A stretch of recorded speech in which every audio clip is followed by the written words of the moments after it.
It's the second day of the African National Congress's National General Council, which continues in Boksburg in the east of Johannesburg. The ANC NGC is used as a midterm progress report on the state of the organization. Today's program will comprise of commissions which will discuss the state of the National Democratic Revolution and the balance of forces. For more on this now, we turn to SABC News anchor Ayanda Nyathi, who joins us live at where it is all unfolding this hour. So, Ayanda, yesterday we heard from the president who said that the ANC must renew or perish. Absolutely, Mkolisi. Amongst a long list of other objections or objectives, actually, that the ANC president laid out for party members and delegates who are present here. And this was all part of his political overview, kicking off just about at 11 o'clock and running for a couple of hours, where he did speak about the ANC needing to either adapt or perish, speaking to that existential crisis that were told about even in the lead up to this gathering. But he also outlined or criticized the outsourcing of the most basic services, which we know has been an issue weighing heavily on the state.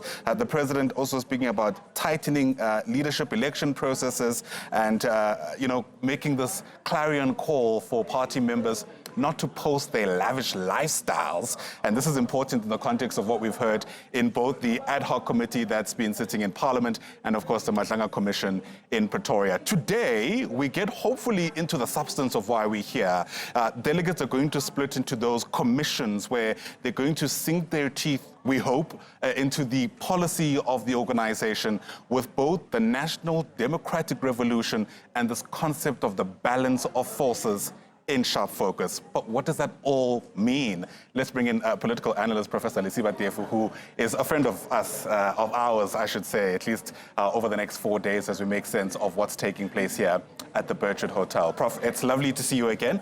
Thank you very much indeed for sticking around with us as we make sense of what's taking place in the ANC.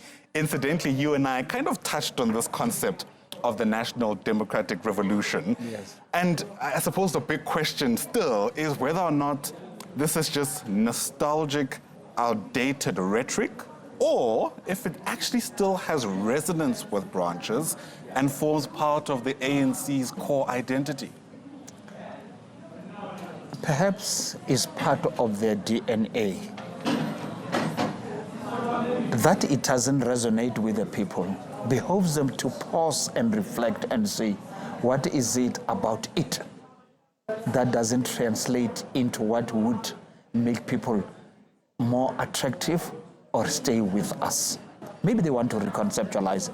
I think there is an archaic revolutionary nomenclature that is no longer relevant for the age and the era in which we live.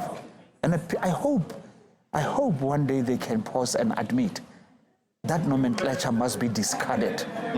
The possessive pronoun our, the NDR, right? The transformation. I hate, by the way, with passion, the word transformation, because it has come to represent an anathema.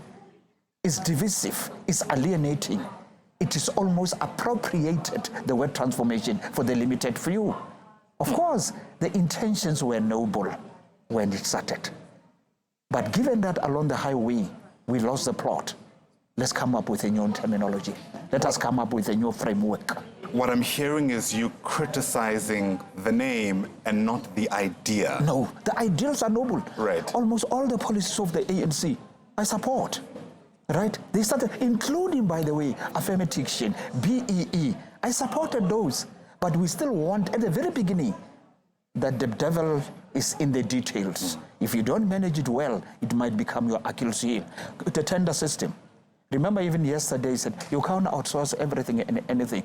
Where was he in the last 20 years when we want that one day, kicking and screaming, you will be forced to review some of these policies? There are, even in the successful democracies of the world, instances where you'll seek expertise from outside. But buying bread, buying ball pens, really? You need a middleman? It is that brought them where they are. The president of the ANC admitting, in fact, that this is also where corruption finds fertile ground, right? This Indeed. is how things essentially slipped through the cracks, Yeah. for lack of a better term. Yeah. But I want us, Prof, to really delve into that detail that you speak about, right? The concept, you're right, I think, of the NDR isn't one that's used in everyday language, and I don't think everybody understands it. But if we can take a jab at it, it's essentially the ANC's big hope for society, right? Yeah. Coming up with this world characterized by non-racialism, non-sexism, where social justice is the order of the day. And the first step, we're told, was ensuring that there's a democracy where everybody can vote. But that's not the entire journey, right? There's still structural reform that needs to take place in the country. And I suppose what you're saying is that that is still a very noble thing to try and strive for. Correct, no doubt about that. No doubt about it. That's what I'm saying. There's abundance of policy. There's no doubt. And legislation to ensure that policies are implemented. But there is also that key, the monster there, the human factor, the caliber, the character of the people who are charged with the responsibility to execute, to implement those policies. I'm one of those who really support the policies that are there, especially at inception. But we also want, for as long as you associate everything that you do with the party, that only the people who wear your T-shirts can execute those policies, lo and behold.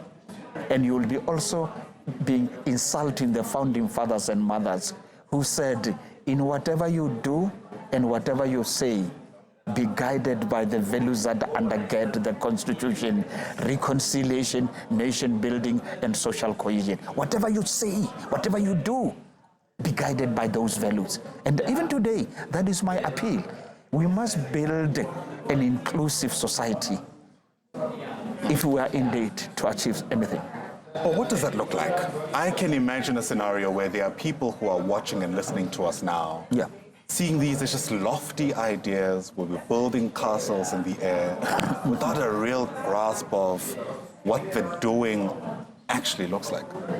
Yeah, there is a mismatch and a disconnect. The lofty ideals vis-a-vis the existential experience of the people on the ground. How do we bridge the gap?